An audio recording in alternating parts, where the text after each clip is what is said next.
The US has criticized Israel over plans to build more settlements in occupied East Jerusalem. But what can the US do? How much of a problem are these settlements for any future Palestinian state? This is Inside Story.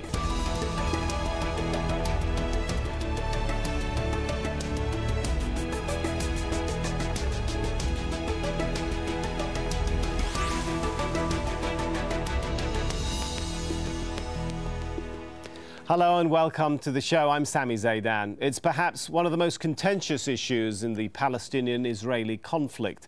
Israeli settlement building in the occupied West Bank. Human rights groups warn their existence and continued expansion sabotages the possibility of a two-state solution. Well, the latest settlement plan to be given final approval is in East Jerusalem, the first of its kind in years. But this time, US President Barack Obama is condemning the plan in unusually strong terms, saying it could distance Israel from even its closest allies. Well, before we bring in our guest, Patty Culhane sets up the discussion from Washington. Everybody all set up? U.S. President Barack Obama and Israeli Prime Minister Benjamin Netanyahu have had their fair share of tense exchanges in the Oval Office. This time, they tried to project an image of unity. But the calm didn't last long. An additional 2,500 homes were announced in occupied East Jerusalem. This is not the first time news of new settlements has come out on the same day as a meeting. The White House quickly reacted to that. This development will only draw condemnation from the international community, distance Israel from even its closest allies. And to this.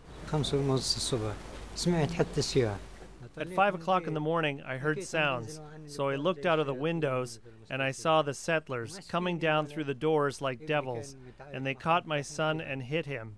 I joined the fight and they hit me too. At that time, there were 2 people inside after they broke the door. We couldn't bring them outside, and after an hour, the police came and they wanted to arrest us. Jewish settlers moving into the area of Silwan and occupying homes. These provocative acts only serves to escalate tensions at a moment when those tensions have already been high. Unusually strong criticism, but pressed on a possible response? How is the United States going to respond? I don't have anything to lay out for you today, Madam. And from the meeting, a very clear split between the two countries over Iran's nuclear negotiations. Prime Minister Netanyahu saying basically he doesn't want Iran to have any kind of nuclear program. But at the White House, they say that isn't the goal of the United States. They want Iran to have a nuclear program that is verifiable and lives up to international standards. Thank you very much, everybody. Despite the smiles and friendly handshakes, this attempt to show unity ended up doing the exact opposite. Patty Culhane, Al Jazeera, Washington.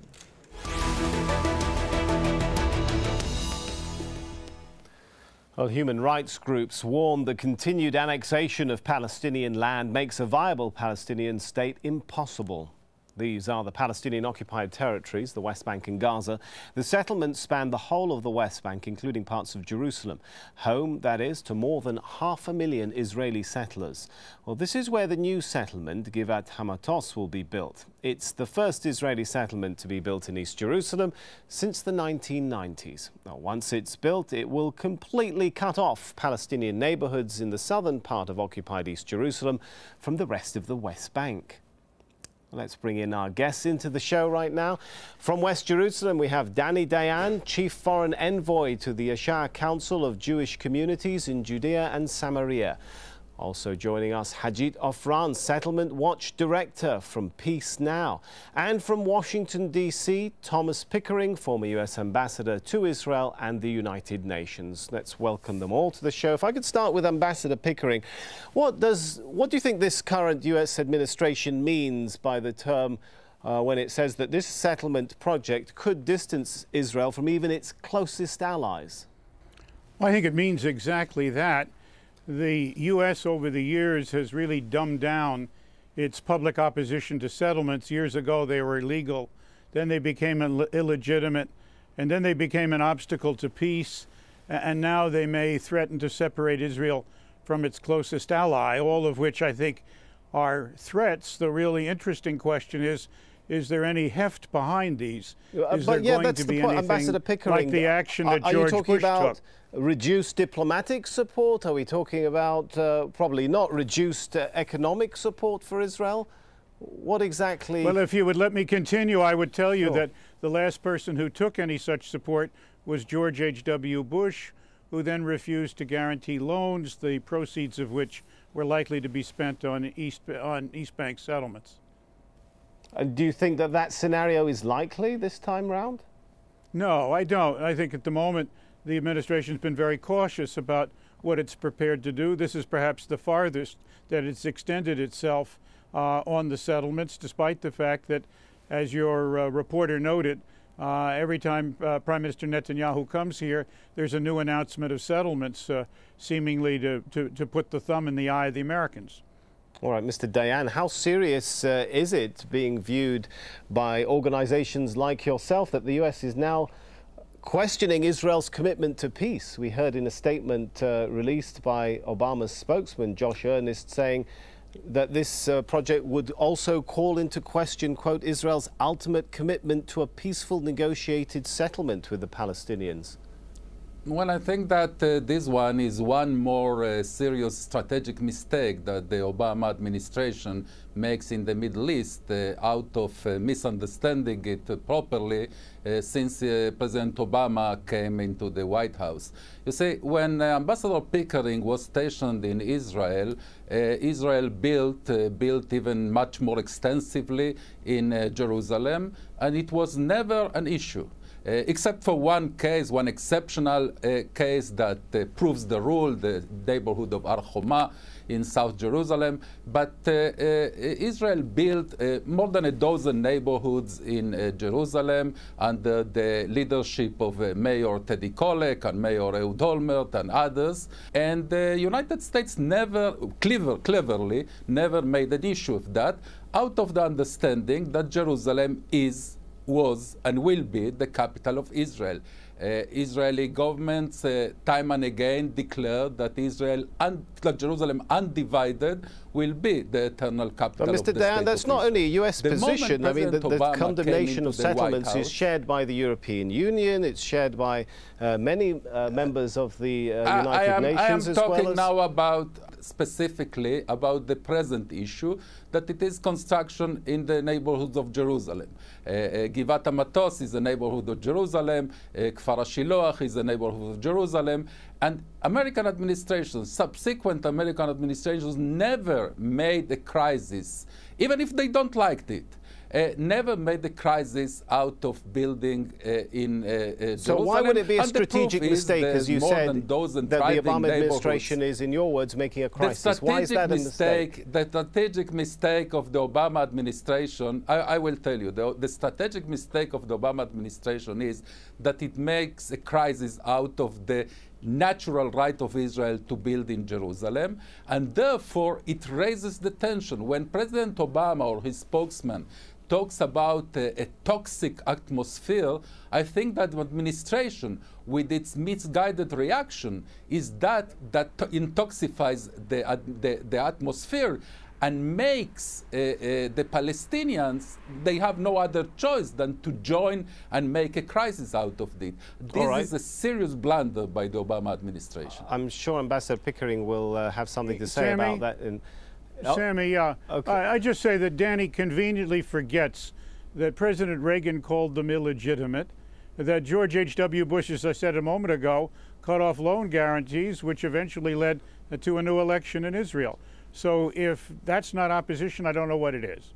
All right, never for building in Jerusalem, Ambassador. Never for building in Jerusalem. Of course, Danny. It was totally opposed to building in Jerusalem. Jerusalem was worse than building in the West Bank, if I could say that. All right, let's bring in another Israeli voice. And you and I know, the great builder and you and I know that American policy has never been in favor of changes in Jerusalem.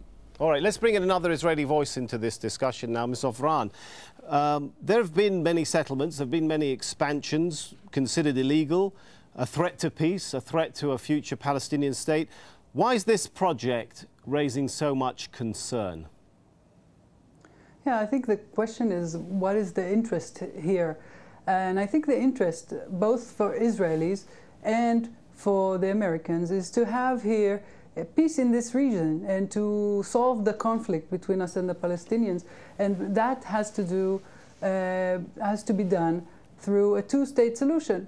Now, the project that we are talking about now is a new neighborhood in East Jerusalem called Givat HaMatos, which, if it will be built, it will block physically any possibility for a viable Palestinian state with its capital in East Jerusalem. And I want to remind us all that when there were negotiations, the two sides accepted the Clinton parameters.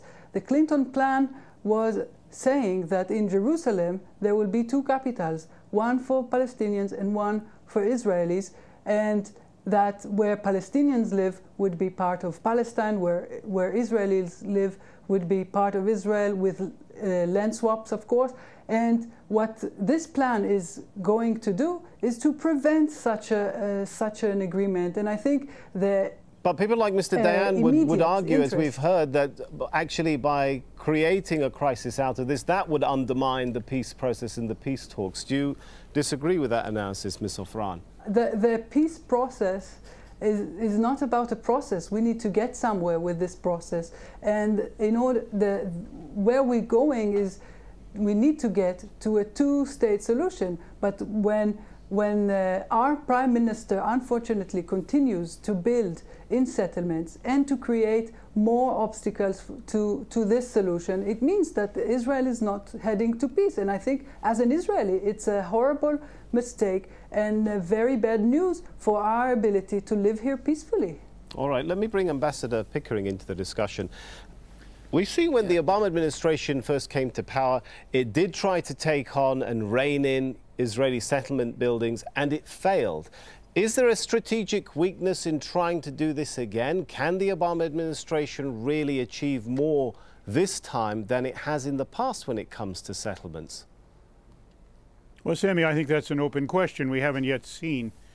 Beyond the announcements yesterday and the press statements, what steps might be taken and how they might be developed. In the meantime, of course, the Palestinians want to take their own steps, and they've talked about going to the Security Council, which doesn't seem to me to be a really positive approach yet on this particular question, because I suspect the U.S. will veto, and then we'll be back where we were before.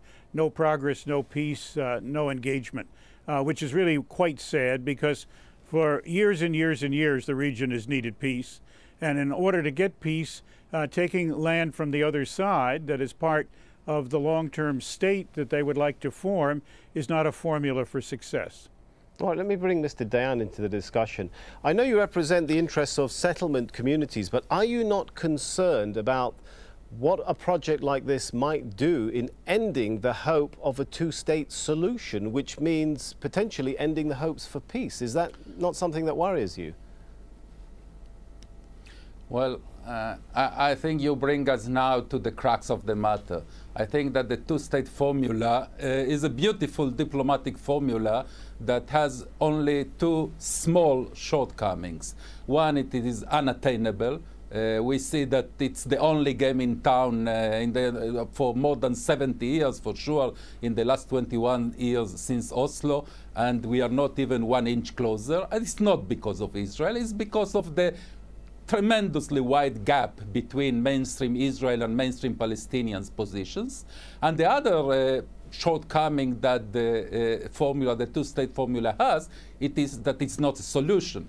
We saw that in Gaza. If we make the same experiment, creating an independent Palestinian state in Judea and Samaria, the so-called West Bank, like we did in Gaza, then inevitably Mr. Khaled Mashal or Mr. Ismail Haniyeh will be the first president, either by ballot or by bullet, and everything will collapse. If anyone thinks that after what we experienced from Gaza, Israel can put the Knesset, its parliament, at mortar range from a place from which we have no security control, or it can put the Ben Gurion airport at mortar range from a place dominated by Hamas, or we can put the metropolitan Tel Aviv at mortar range from those places. Then he did not learn nothing from history. All right, but probably Palestinians could make the same argument about Israel. I mean, the British Foreign Office, if I may, the British Foreign Office in the 1940s described Yitzhak Shamir as, quote, among the most fanatical terrorist leaders. They cited attacks on the King David Hotel, the assassination of Count Bernadotte, and yet none of all of that deprived recognition of Israel as a state. I am not denominating, I am not... I mean, I guess the basic question is, do you believe Palestinians have the right to statehood? But believe me, I have many reasons not to trust them. Right, do you believe Palestinians have a right to statehood? Them names and without making historical comparison. This is why we need peace, Mr. Dayan. Well, not at our expense, not at the expense of the existence of the State of Israel. Right, but Mr. Dayan, what happens to the Palestinians if the two-state solution is not an option? What happens to the Palestinians? I will tell you. First of all, I myself presented not long ago in the New York Times, in the pages of the New York Times, what I called a modus vivendi, not a solution, which I called a peaceful non-reconciliation, how to live as best as possible until peace reaches. But I will tell you, the tyranny of the two-state formula over the diplomatic arena, in which every person that suggested that maybe the two-state formula is not the right solution to the conflict was named as a lunatic or a nutcase, etc., etc., prevented fresh thinking. I think that both President Obama and Prime Minister Netanyahu said in the Oval Office just 2 days ago that we need out-of-the-box thinking. The moment we understand that the two-state formula is not the way to resolve the conflict because it will be the introduction for a new violent conflict, then we will start with fresh thinking to try to devise real solutions to the conflict. By the way, it will not be easy. Then what will happen to Israel, Mr. Dayan? The outcome would be that instead of seeking a two-state solution, the Palestinians will seek an end of occupation, and we cannot continue to control the Palestinians the way we do, and the world will not let us do it. And I think it's best to do whatever we can in order to get to a two-state solution, even if that solution is not the best thing that we could imagine in our lives, but it is the best solution to our conflict. The alternative is one state with two nations that are fighting one another with no equality, and one controls the other.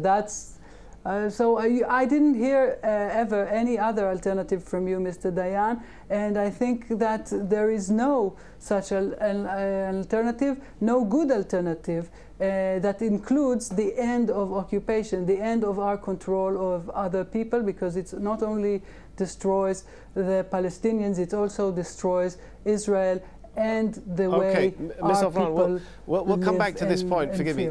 Let me bring Ambassador Pickering back into the discussion. You often hear the sentiments from both Israelis and Palestinians, the doubt about the two-state solution and whether the peace process is working, and the sort of comments echoed there by Mr. Dayan of we need fresh thinking out of the box.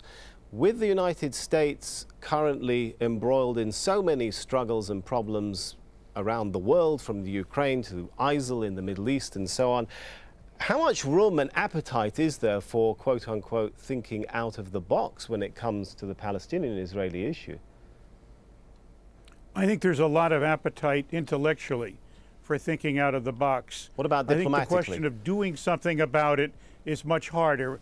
I don't want to intervene in an inter-Israeli argument, but it does seem to me that if you don't like the two-state solution, you have the option of the one-state solution. There is no three-state solution.